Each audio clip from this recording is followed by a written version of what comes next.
On se retrouve pour un nouvel épisode podcast avec Magali Breton. Bonjour Magali. Bonjour Gérard, merci de me recevoir. Avec grand plaisir. Alors Magali, je vous disais avant l'enregistrement de cet épisode que je ne vous connaissais pas vraiment. J'ai eu un petit coup de cœur, on va dire poétique et amical pour vous lors d'une espèce de scène ouverte dans un café parisien. J'ai beaucoup aimé ce que vous aviez écrit et ce que vous aviez lu ce jour-là. Merci beaucoup. Et je me suis dit que vous feriez une magnifique invité pour le podcast Le Bonheur c'est les autres, mais encore une fois je ne vous connais pas, donc je vais vous découvrir en même temps que les auditeurs. Comment vous vous présenteriez en quelques mots, d'où vous venez, qu'est-ce que vous avez fait dans votre vie avant d'être poétesse, puisque c'est ça qui m'a fait vous rencontrer. Alors j'ai tout un chemin en tant qu'artiste amateur, on va dire, puisque très jeune j'ai évolué dans une famille où on écoutait de la musique et cette musique petit à petit a pris beaucoup d'espace dans ma vie. Je me suis inscrite au conservatoire d'abord pour découvrir ce qu'est aussi le chant lyrique et pouvoir faire mes armes un petit peu en matière de connaissances, de théorie musicale aussi. Et puis parallèlement, je suis venue à la chanson très vite. J'ai toujours adoré chanter. Et petite, on me mettait sur la table, on montait la clé dans le dos de la petite Magali. Pardon. Et Magali était censée animer, chanter, et je me faisais pas prier. C'est vrai que j'ai toujours adoré ça. Et au conservatoire, à un moment donné, on m'a dit il faut choisir entre le chant lyrique et le chant de variété parce que vous allez vous abîmer la voix. Je n'ai jamais voulu renoncer à chanter tout le répertoire français, vraiment extrêmement diversifié. Et je me suis aussi rapprochée d'un orchestre et j'ai animé des thés dansants, donc chanteuse. Alors je tournais les pages et moi ma réjouissance c'était que les gens s'amusent, soit dansent sous mes yeux comme ça, et on passait des après-midi absolument extraordinaires avec cet orchestre. Et puis à un moment donné je me suis dit pourquoi pas écrire mes propres chansons, et j'y suis venue tout doucement. J'ai croisé un musicien qui s'appelle Patrick Carmier qui est pianiste, et finalement une chanson c'est souvent un poème mis en musique aussi. Et au moment de cette fameuse crise sanitaire, c'est pas très original, mais je me suis dit tiens j'ai plus de temps, j'ai regardé mon jardin, j'ai découvert des choses que je n'avais pas eu le temps d'observer jusque-là, et j'ai vraiment voulu écrire de la poésie. Mais la musique est toujours omniprésente avec Patrick Carmier, donc qui compose des mélodies, donc soit je déclame mes poèmes sur cette musique, soit je chante mes poèmes avec beaucoup de bonheur. Alors le mot bonheur m'inspire énormément. Je pense être une personne très positive, enthousiaste, qui traverse les épreuves en voyant toujours le petit rayon de soleil qu'il a quelque part à aller regarder, qui réchauffe un peu le cœur. Voilà. On va y venir, mais c'est amusant parce qu'effectivement moi aussi j'ai fait ce chemin, mais plus récemment que vous, de la poésie vers la chanson, parce que je suis devenu aussi parolier de chansons. Et effectivement il y a plus que des ponts, entre la poésie et la chanson. En tout cas la chanson française, la chanson en texte, je ne parle pas de la chanson internationale auquel j'imagine comme moi vous ne vous essayez pas, enfin je crois pas. Alors j'ai un accent anglais déplorable, donc je n'oserais pas offenser la langue anglaise. Il y en a des chanteurs qui ont un accent déplorable, mais ça les gêne pas pour autant. J'ai jamais écouté. Ouais. Freddie Mercury par exemple est une de mes idoles. De vos inspirations. Mais c'est vrai qu'il avait aussi un côté lyrique dans plusieurs de ses chansons. Mais alors au-delà de ça, donc en fait on va y venir à votre vision du bonheur et de la vie, etc. Mais au-delà de ça, donc vous êtes né dans quel contexte, dans quel endroit, et aujourd'hui vous êtes maman, vous n'êtes pas maman, vous avez, enfin voilà, c'est quoi votre univers familial, si j'ose dire? Alors mon univers familial est un cocon pour moi qui compte énormément. J'ai grandi dans une famille extrêmement modeste, mais avec énormément d'amour, ce qui fait peut-être aussi cet épanouissement qui est le mien aujourd'hui, toujours ce côté positif. Et j'ai construit une famille, j'étais assez jeune, j'ai eu 3 enfants. Donc 3 merveilleux enfants, une grande fille qui habite à Tours, qui s'appelle Belinda, un garçon qui s'appelle Rémi, qui est pianiste amateur aussi, et ma fille Belinda aussi a fait beaucoup de théâtre, et mon dernier, Valentin, qui a 25 ans et qui termine ses études, lui plutôt informatique, très logique. Voilà. Vous avez plus qu'un point commun avec moi, c'est incroyable. Les 3 enfants, pour moi, ma joie c'est de les voir épanouis et adultes, responsables, avec des valeurs, voilà. Et vous avez toujours été en région parisienne, ou vous avez parce que là vous êtes en grande région parisienne, vous êtes oui, en Seine-et-Marne, mais sinon vous avez toujours vécu en région parisienne ou vous étiez en province Avec une petite petite escapade avec mes parents pour leur métier dans les Pyrénées-Orientales pendant 3 ans, mais qui ont marqué ma vie parce que les Catalans, déjà il faut s'insérer dans une culture catalane. Vraiment, j'habitais à Amélie-les-Bains, donc c'est vraiment la Catalogne. Très proche de l'Espagne, ça m'a apporté de m'adapter, voilà, d'avoir la capacité à m'adapter, à observer les gens, leur culture. Et ce qui m'anime beaucoup aujourd'hui, c'est la découverte des autres cultures. Je pense que ça vient aussi un petit peu de ça. Et ça a été très difficile de revenir en région parisienne. Déjà, il y a moins de soleil, mais j'avais l'intention de rester vivre dans les Pyrénées-Orientales. Et puis, c'est mes parents que j'ai dû suivre, tout simplement. Donc, Et au-delà de votre aspect créatif et de tout ce que vous faites en termes de création de textes, de chansons, etc., est-ce que vous avez un métier par ailleurs ou... Oui, alors... C'est amusant parce que finalement, mon métier a occupé aussi beaucoup d'heures puisque j'ai travaillé pour la fonction publique. Alors, on peut se dire c'est très carré, très cartésien, très juridique. Mais en fait, très vite, je suis allée vers le côté humain, c'est-à-dire le management des équipes, des personnes. Et donc, j'étais DRH, mais ce qui m'intéressait, moi, c'était pas du tout de faire la paye, la gestion, tout ça, pour moi, c'était atroce, donc je déléguais ça le plus possible. C'était de voir comment les gens sont heureux au travail. Vraiment, c'est ce qui m'animait. Et il y a une quinzaine d'années, j'ai décidé de quitter la fonction publique. On m'a dit, mais tu es folle, de quitter la fonction publique pour créer une petite entreprise, pour être coach et aller vers des équipes en souffrance pour les aider à retrouver de la motivation. Et ça, c'est ce côté-là, l'humain, que ce soit dans sa vie personnelle ou au travail, je pense qu'on a droit à exiger un minimum de bien-être au travail, et ça c'est quelque chose que je continue à faire encore, mais de moins en moins puisque la poésie devient quelque chose qui m'occupe beaucoup. Vous êtes encore plus une invitée idéale pour Le Bonheur c'est les autres, puisqu'au-delà du bonheur que vous apportez par vos poèmes et vos chansons, vous avez professionnellement voulu donner du bonheur aux gens, en tout cas dans le cadre du travail. Donc je me félicite d'autant plus de vous avoir invité dans Le Bonheur c'est les autres. D'ailleurs, j'offre mon recueil à chaque fois que j'achève un coaching. J'offre mon recueil à la personne que j'ai accompagnée. Voilà. Alors, j'espère que vous allez m'offrir votre recueil à la fin de l'épisode. C'est prévu.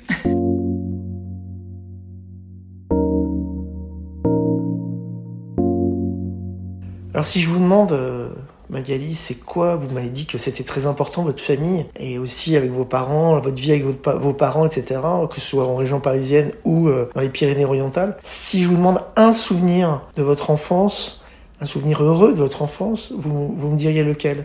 Tout de suite. Je suis dans les bras de ma grand-mère, au moins un soir par semaine, pour regarder au théâtre ce soir. Ça donne une petite idée de mon âge, j'ai pas 20 ans. C'était le vendredi soir. C'était le vendredi soir. Le vendredi soir. Produit et réalisé par Pierre Sabag. Exactement. Et puis, c'est Jacqueline Maillan. Alors, j'ai fait un peu de théâtre aussi. J'adore la scène. Donc, on en reparlera peut-être. Et c'est me lever dans les bras de ma grand-mère avec une petite glace. Voilà, un petit dessert sympa. Et ça, c'est la Madeleine de Proust, quoi. Vraiment. Et la grand-mère maternelle, donc, qui vous chouchoutait et qui est dans les bras de laquelle vous vous leviez. Qui était concierge dans Paris et qui m'a appris à me diriger dans le métro, qui m'a emmené écouter des opérettes, qui avait une amie qui travaillait chez Philips, donc allait acheter des disques. Et les premiers disques que j'ai eus, c'était ma grand-mère qui me les a offerts. Voilà.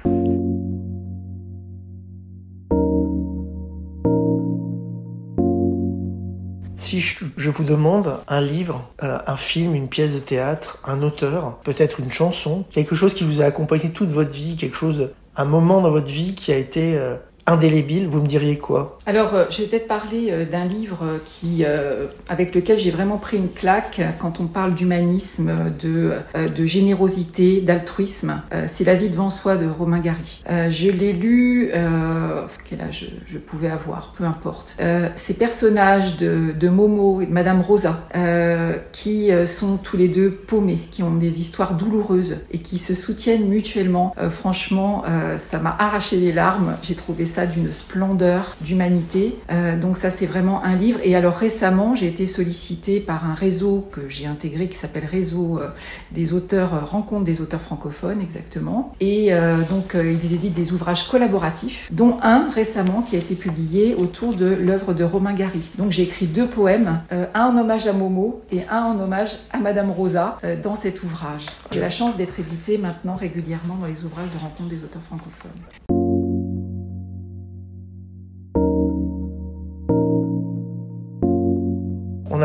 On a continué la discussion, je vous ai demandé votre souvenir d'enfance, je vous ai demandé votre livre ou votre film, etc. Vous m'avez dit Romain Gary, magnifique. Et je m'aperçois que je vous ai pas posé la question sur le bonheur. La définition que vous donnez au bonheur. Quelle définition vous donnez au bonheur, Magali ? Le bonheur pour moi est forcément corrélé au bonheur des autres. Je n'imagine pas pouvoir être heureuse sans constater que mon époux, dont je vais parler un petit peu quand même, mon époux, mes enfants, ma mère, toute ma famille, déjà mes proches vont bien, mais aussi la famille que je me suis choisie, c'est-à-dire mes amis. J'ai un même groupe d'amis, il paraît que c'est très rare, que j'ai connu au lycée. Nous sommes comme des frères et sœurs, ça fait 40 ans qu'on se connaît. Voilà. Et nous partageons des moments. Donc c'est d'abord la joie des autres, le bonheur des autres. Si un est en difficulté, tout de suite il va falloir reconstruire du bonheur pour l'aider à franchir ce cap. Ensuite, ce sont des petits moments furtifs, je dirais, le bonheur. C'est difficile à qualifier, c'est un moment où, justement, moi j'aime me promener un peu dans la nature. On va trouver une forme de sérénité. Les moments où j'écris, bien sûr. Quand j'écris, je suis dans une forme de méditation, dans une bulle de bonheur. Systématiquement, quels que soient les sujets abordés d'ailleurs. C'est de voir le poème se composer, lui donner corps. Et puis le bonheur, c'est quand quelqu'un d'autre est ému par le poème. Et donc à la fois, vous faites l'union entre le bonheur individuel, celui de vous retrouver toute seule face à une feuille blanche, et le bonheur collectif de partager avec d'autres, y compris dans la création. Donc vous faites le pont entre les deux quelque part. Oui, et j'apprends de plus en plus à apprivoiser un peu la solitude. J'ai toujours été très entourée. Mon mari et moi, nous avons des projets ensemble. Nous sommes assez fusionnels d'ailleurs. Donc ça, ce bonheur, il est au quotidien. Il évolue aussi avec le temps. Il mûrit, il s'enrichit. Et donc ce bonheur est quelque chose qui se construit. Je crois qu'il faut aller le chercher aussi, quelque part. Et la solitude, pour moi, m'a toujours fait peur, mais j'arrive maintenant à avoir des activités en solo, par exemple, alors je rejoins des personnes, par exemple, dans Paris, des cercles de poésie, mais mon mari m'accompagnait systématiquement. Puis là, j'ai dit, non, ça c'est un petit peu mon univers, tu as le tien aussi, et je m'affranchis un petit peu de ça, je me sens mieux, plus à l'aise maintenant avec... j'apprivoise la solitude, en fait.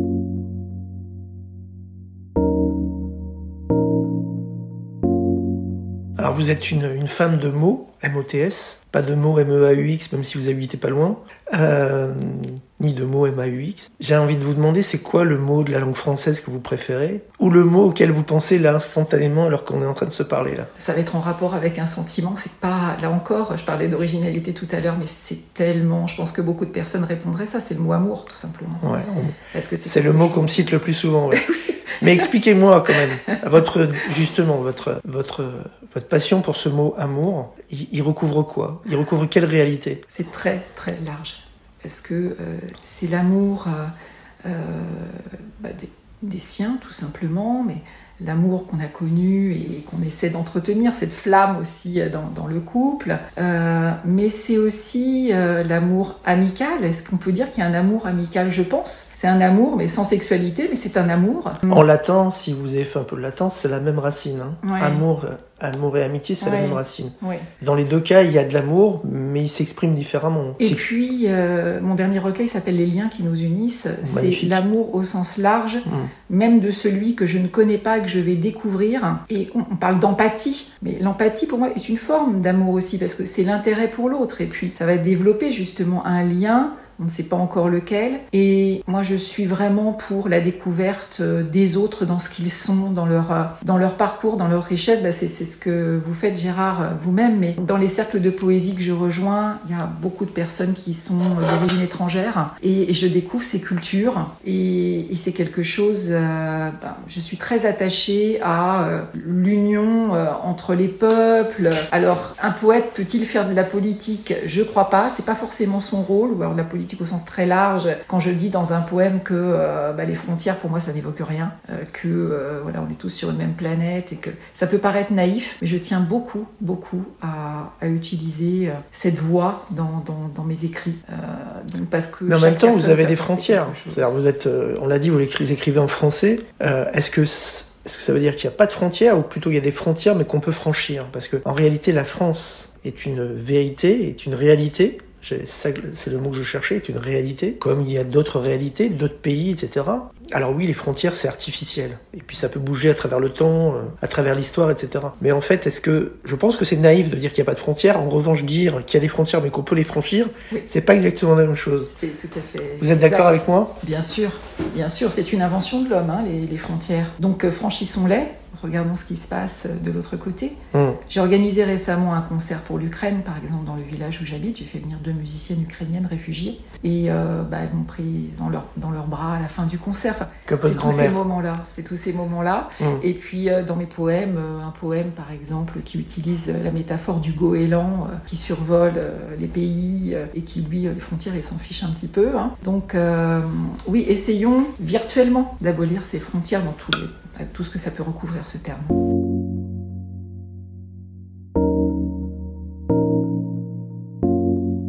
J'ai envie de vous demander, là on est dans une bibliothèque, là, dans un espace culturel à Paris qui s'appelle l'Écuge. J'ai envie de vous demander quel est votre rapport, non pas à la religion, mais à la spiritualité, et votre rapport aussi, parce que c'est souvent corrélé à l'au-delà, à la mort. Est-ce que vous avez un rapport assez sain à ce qui finalement est l'issue de tout le monde, où tout le monde meurt un jour? Et est-ce que vous avez quelque part, est-ce que vous discutez ou vous parlez, est-ce que cette grand-mère par exemple qui vous prenait dans ses bras, elle est toujours de ce monde ou elle est décédée? Elle est décédée? Elle est décédée. D'accord. Et est-ce qu'il vous arrive des fois soit de la retrouver dans vos songes, soit de parler avec elle, etc. Alors, la mort, en même temps, c'est difficile de dire en tant qu'être humain, de mon point de vue, qu'on l'accepte totalement, même si on sait que c'est inéluctable. Moi, j'ai ma maman qui vieillit, de laquelle je suis très très proche aussi. Mais j'évolue là par rapport à ça parce que au niveau d'une croyance, j'ai longtemps dit, on m'a dit tu feras ta communion, etc.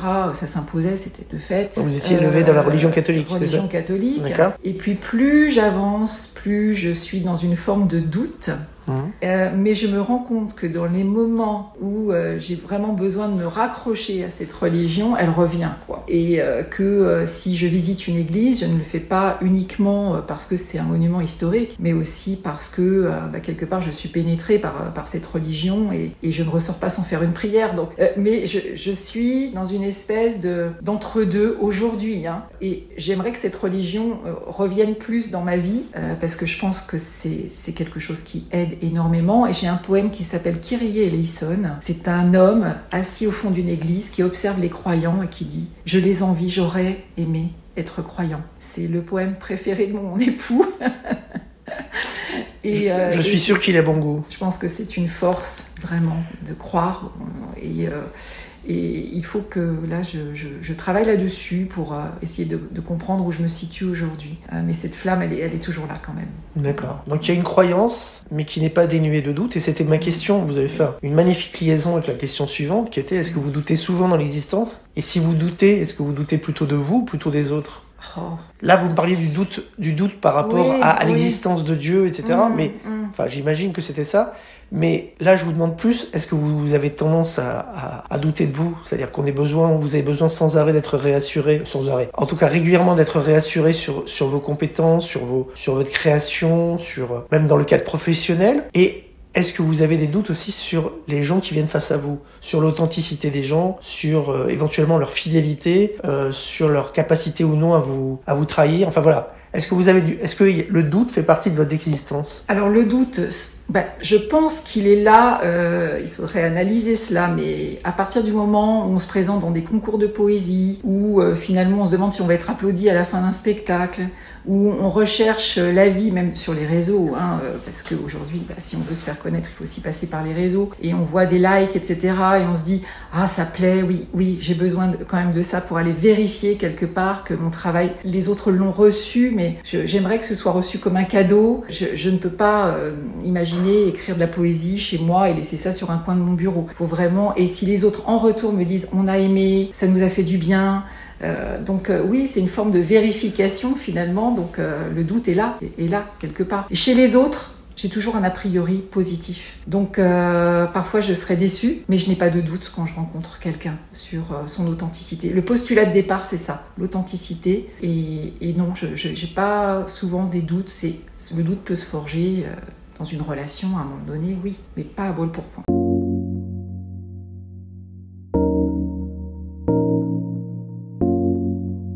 Pour quel défaut de vos contemporains vous avez le plus d'indulgence ? Alors, je suis quelqu'un de très organisé. J'ai un agenda, je le regarde plusieurs fois par jour, etc. Et je trouve ça touchant et drôle. Les gens qui font tout au dernier moment, qui sont dans la précipitation, qui ratent leur train, finalement, ça donne des situations un peu cocasses. Et je les plains un petit peu parce qu'ils ont beaucoup de déboires par rapport à ça. J'en ai dans mon entourage. Et on a beau leur dire, mais non, mais ton billet de train, prends-le. Bah, après, c'est complet. Bah oui, bah, voilà. Et ça, j'ai beaucoup de tendresse finalement pour les gens qui vivent ce genre de choses. Alors, sauf des fois quand je les attends un peu longtemps à un rendez-vous. Oui, ça peut vous énerver. Sans trahir un secret, vous êtes arrivé un peu en avance à notre rendez-vous ce matin. Et finalement, c'est aussi mon cas. Moi, j'ai tendance d'abord à être comme vous, à gérer à la minute près mon agenda et à être en avance. Et je pense que moi aussi, oui, ça m'émeut de voir des gens qui sont, entre guillemets, bordéliques, mal organisés. Mais ça peut aussi être très pénible, je suis d'accord. Ça peut être très pénible.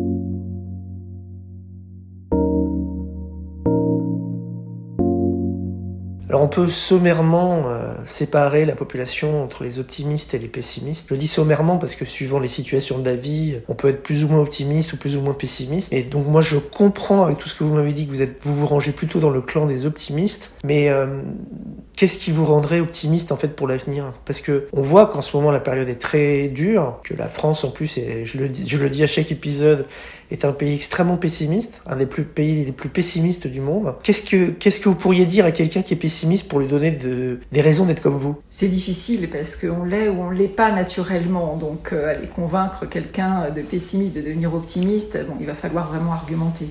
C'est vrai que moi je vois toujours le verre à moitié plein et pas le verre à moitié vide. En ce moment, on est dans un contexte qui fait énormément réfléchir parce que je vais reparler de ma grand-mère, mais bon, elle a quand même apporté un certain nombre de témoignages de ce qu'elle a vécu pendant la guerre, sans trop d'ailleurs, je trouve qu'elle aurait pu m'en dire beaucoup plus, parce qu'elle a dû vivre des choses effroyables, et en fait, elle m'en a épargné, je pense aussi ça.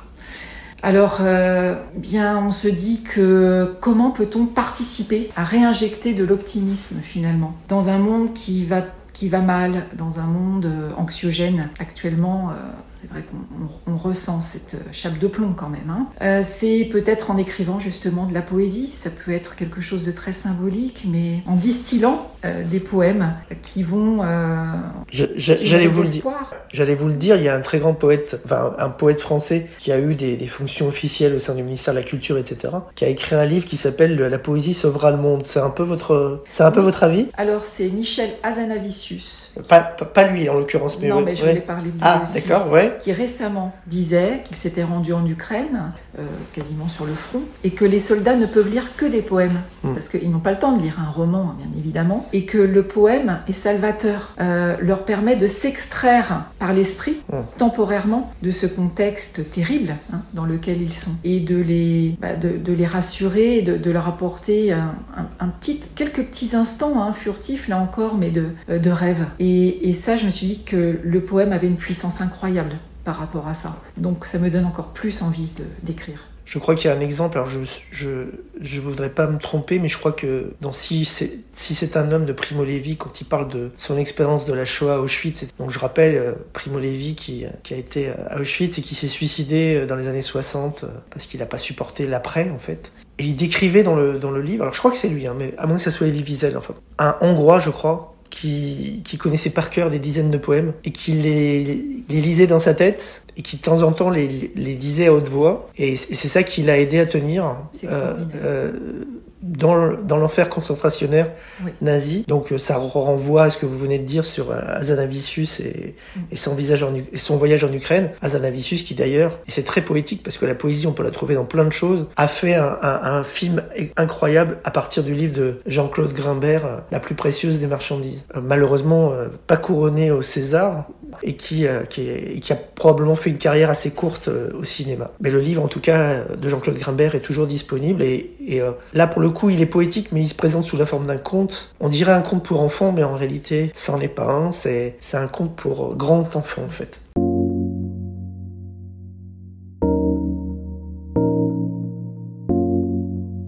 J'aimerais vous poser une question, c'est quand vous écrivez, est-ce que vous avez toujours une méthode, que ce soit des chansons ou des poèmes, vous avez toujours la même façon de travailler ou par exemple vous pouvez changer de lieu, vous pouvez écrire dans le train, vous pouvez écrire dans un parc, vous pouvez écrire, voilà, ça c'est quelque chose qui m'intéresse parce que moi j'ai quelques, on va dire, tics ou tocs par rapport à ça et j'aimerais bien savoir comment vous travaillez. Alors je peux écrire à partir du moment où il y a quand même du silence. Certains écrivains, auteurs écrivent avec de la musique par exemple.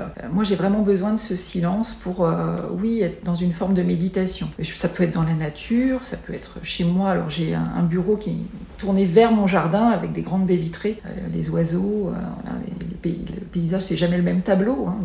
Et puis donc ça l'endroit peu importe, mais la quiétude on va dire. Et généralement j'écris plutôt le soir parce que c'est vrai que mes journées sont souvent encore remplies dans la mesure où je travaille encore un petit peu sur mes coachings, etc.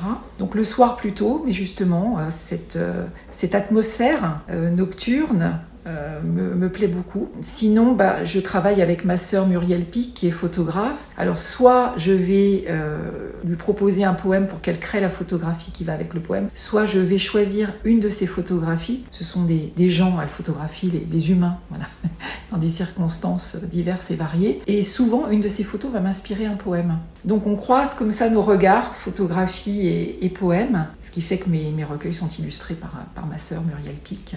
Sinon, le processus de création, c'est un peu comme un peintre qui crée sa toile, c'est-à-dire que je vais déjà jeter sur le papier des mots qui me traversent l'esprit par rapport à la thématique que je veux aborder. Je vais créer quelques vers et puis j'y reviens le lendemain. Parfois le poème va se créer assez vite, parfois ce sera plus long. J'ai beaucoup travaillé sur la prosodie classique parce que en poésie, lorsque vous rejoignez vos contemporains dans des cercles, je dirais, qui ont un peu pignon sur rue, la Société des poètes artistes de France, vous allez croiser des personnes qui sont très puristes et qui vont vous dire vos poèmes sont bien jolis, mais finalement, savez-vous écrire un sonnet? Alors, une des premières fois où une personne m'a dit ça, j'ai dit qu'à cela ne tienne, je reviendrai l'année prochaine avec un sonnet parce que j'adore les défis.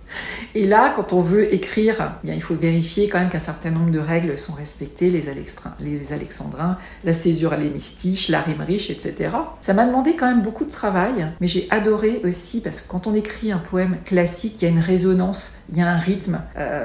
Ce sont des styles qui ont fait leurs preuves et qui donnent une forme de magistralité au poème. Mais c'était aussi pour revenir vers cette personne, pour lui dire maintenant que je sais écrire un sonnet, j'ai envie d'écrire aussi en prose, en vers libre, et d'être totalement détaché de toute cette technique, parce que ce qui compte, c'est que le poème, au bout du compte, puisse émouvoir, et que la technique doit s'effacer. Alors vous allez nous offrir dans quelques minutes un ou deux textes, un ou deux poèmes que vous avez écrits pour nos auditeurs. Mais pour conclure, j'ai envie de vous demander qu'est-ce qu'on peut vous souhaiter pour les prochaines semaines et les prochains mois? Eh bien, d'aller compter mes poèmes, les déclamer, les chanter, partout où on voudra bien de moi. Continuer à écrire et à créer donc des poèmes qui réjouiront les gens, qui leur apporteront du bonheur. Eh bien, c'est ce qu'on vous souhaite. Je précise que j'étais face à quelqu'un, vous le verrez dans la photo qui accompagne le podcast, quelqu'un d'extrêmement souriant et solaire. Et donc merci pour ça Magali, merci pour vos réponses. Et donc on se retrouve dans quelques secondes pour un ou deux de vos... un texte. Alors un ou deux, je voulais juste préciser que je vous remercie infiniment parce que pour votre bienveillance, la chaleur dans ce lieu magnifique. Et je voulais dire aussi que je suis déléguée régionale Île-de-France maintenant de la Société des poètes artistes de France. Et avec joie, j'ai accepté cette mission pour justement accompagner d'autres poètes aussi dans leur travail. Et pour la petite anecdote, on enregistre le jour du démarrage du Printemps des poètes. Et rien que pour ça, je suis content de vous avoir... Enfin, pas que pour ça, parce que vous êtes, encore une fois, je l'ai dit, une très belle personnalité, une très belle personne. Mais c'est heureux qu'on enregistre aujourd'hui, alors que le Printemps des poètes démarre. Et je serai sur scène en Bourgogne du Sud pour le Printemps des poètes la semaine prochaine. Eh ben magnifique. Merci Magali. Merci à vous Gérard.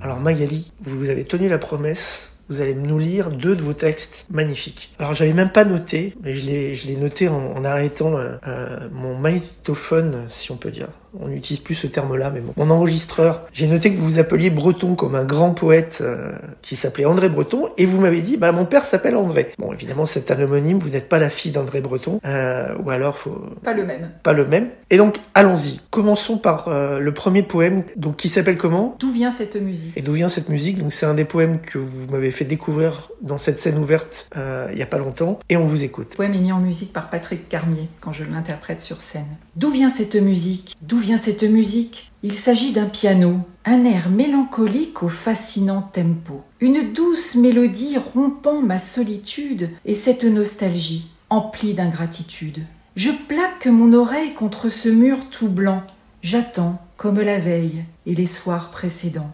Les notes en cadence traversent la cloison, me jouant la romance qui évoque ton nom. Cette eau d'enchanteresse m'élève jusqu'aux cieux, emportant ma tristesse, ainsi que tes adieux. Je me blottis alors dans sa chaleur extrême. Ta voix dans cet accord revient me dire « Je t'aime ». Bravo. Alors maintenant on va écouter le deuxième poème qui s'appelle comment ? À Venise, je t'attendrai. J'adore l'Italie. Allons-y. Sais-tu que l'éternel amour souffre parfois de quelque ombrage ? Si jamais il nous faut un jour remettre nos cœurs à l'ouvrage, aussitôt, sans même un bagage, le tout premier train je prendrai en te laissant ce doux message. À Venise, je t'attendrai. Dans la cité aux 1000 atours m'apparaîtra page après page notre belle histoire à rebours, jusqu'à ton baiser sous l'orage. Pour marcher dans notre sillage, sur chaque instant je reviendrai. Ce sera mon pèlerinage. À Venise, je t'attendrai. S'éveilleront sur mon parcours la lumière en ton doux visage, la chambre aux rideaux de velours, nos corps serrés dans le tangage, de Burano le paysage, mon émoi pour le Tintoret et le tien pour le Caravage. À Venise, je t'attendrai, tel un miraculeux présage, ta voix dans le vent j'entendrai. Tu seras là, comme un mirage. À Venise, je t'attendrai. Bravo, très beau. Alors on a entendu une cloche à un moment donné, on n'était pas place Saint-Marc, mais on y était presque. Oui, ambiance vénitienne. Voilà, parce qu'il y avait l'église juste à côté de l'Écuge. Et pour finir, je voudrais juste envoyer une petite dédicace à laquelle je pense vous vous joindrez, à Geneviève Guevara, qui nous a permis de nous rencontrer effectivement, puisqu'elle organise régulièrement à Paris une scène ouverte qui s'appelle Paris Poésie, dans un café différent à chaque fois. Enfin, en l'occurrence, maintenant, elle a essayé de s'installer un petit peu dans un café permanent. Mais voilà, c'est elle qui permet qu'il y ait des rencontres comme celle-là. Et je voulais la remercier parce que je serais passé à côté de quelqu'un comme vous et ça aurait été dommage. Je me joins à ce remerciement. Geneviève Guevara est une poétesse contemporaine, incroyable. Belge, qui nous réunit effectivement. Et j'adore ce qu'elle écrit. Et puis elle suscite des magnifiques rencontres comme la nôtre. Merci Gérard. Merci Magali.